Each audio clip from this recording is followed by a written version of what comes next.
fines del 2007 llegamos a Osorno. Eso dicen los documentos. En mi memoria, en cambio, solo estaba la esperanza de vivir por fin con mi mamá y mi hermana, de alejarnos de aquello que me había atemorizado tanto y de un dolor que me tomó tiempo entender que no me correspondía. Siempre me pareció extraño que tuviéramos dos departamentos. En uno vivíamos mi mamá, mi hermana y yo. Del otro sabía poco. Allí llegaban sus amigas y mi mamá desaparecía tras esa puerta. Yo tenía prohibido acercarme, incluso preguntar. Durante ese tiempo, preparamos una cuna. Recuerdo que estábamos solas, mi mamá y yo. Mi hermana era muy pequeña para entender lo que significaba ayudar. La armamos entre las dos, la decoramos también. En algún momento, mientras lo hacíamos, me pasó por la cabeza que no entendía bien para quién era, si éramos solo nosotras tres. Pero no lo dije, y como siempre, callé.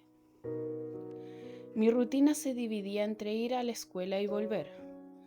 Mi mamá me decía que había alguien que podía hacernos daño, que no debía decirle a nadie dónde vivía y que al salir del colegio debía regresar rápido a casa para cuidar a mi hermana mientras ella trabajaba.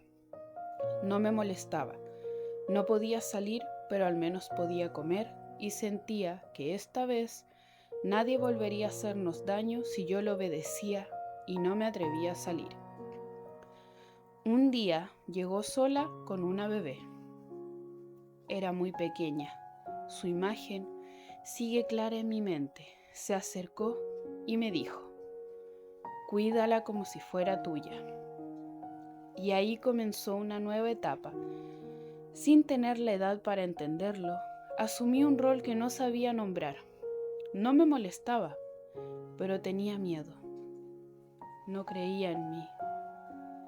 Aprendí a reconocer sus llantos, a saber cuándo necesitaba algo, cuándo mudarla, cuándo alimentarla.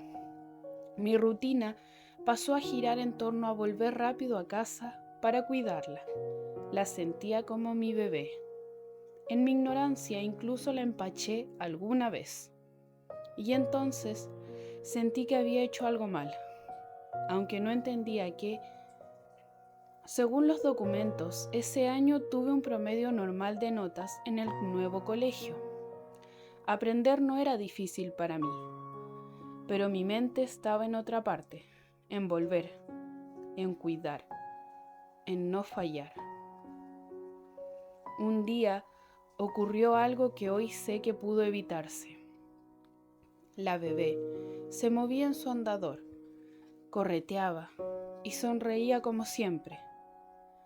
No recuerdo con claridad cómo pasó, solo el sonido de su llanto, agudo, y la sensación inmediata de que algo no estaba bien. Mi mente se vuelve borrosa, como si intentara protegerse de ese momento.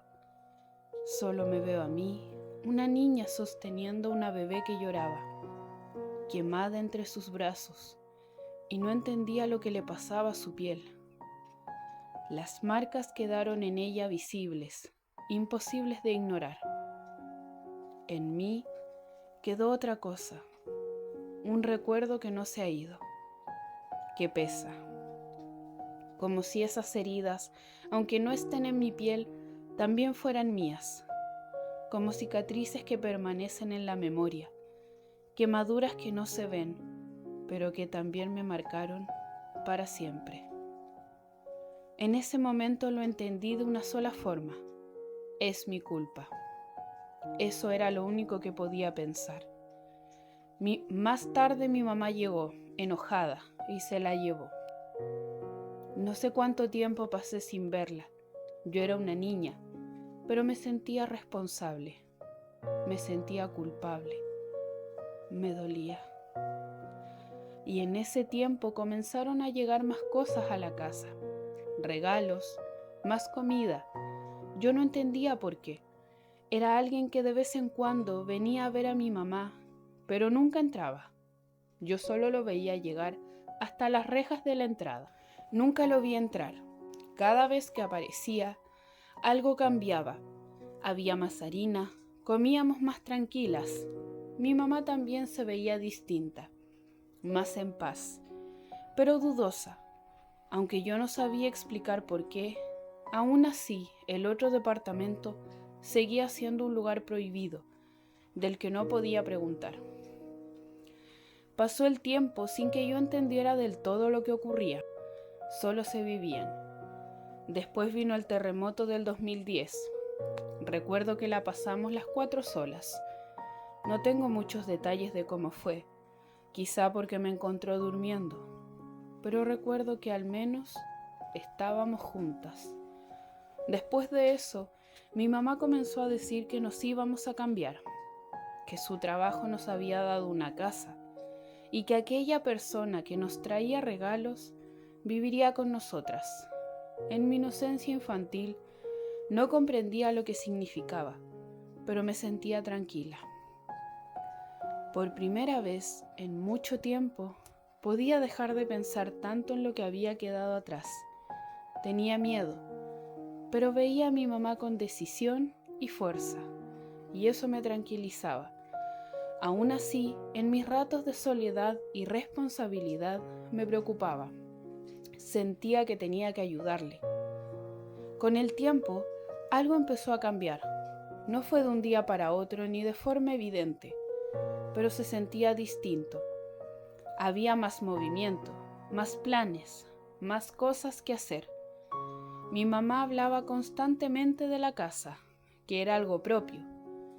Seguía teniendo responsabilidades, seguía pendiente de todo, pero ya no se sentía igual. No era la misma urgencia. Era como si, por momentos, pudiera soltar un poco sin que todo se desarmara. Había días más tranquilos, días en que el tiempo pasaba sin que yo estuviera esperando que algo malo ocurriera. No entendía todo lo que estaba pasando, pero lo sentía. Y por primera vez en mucho tiempo, lo que sentía no era miedo, era algo más cercano a la calma. Esta vez no habría que correr. Fue en 2011 cuando nos cambiamos a esa casa. No recuerdo el mes, pero sí lo que significaba. Esta era la ciudad donde nos íbamos a quedar.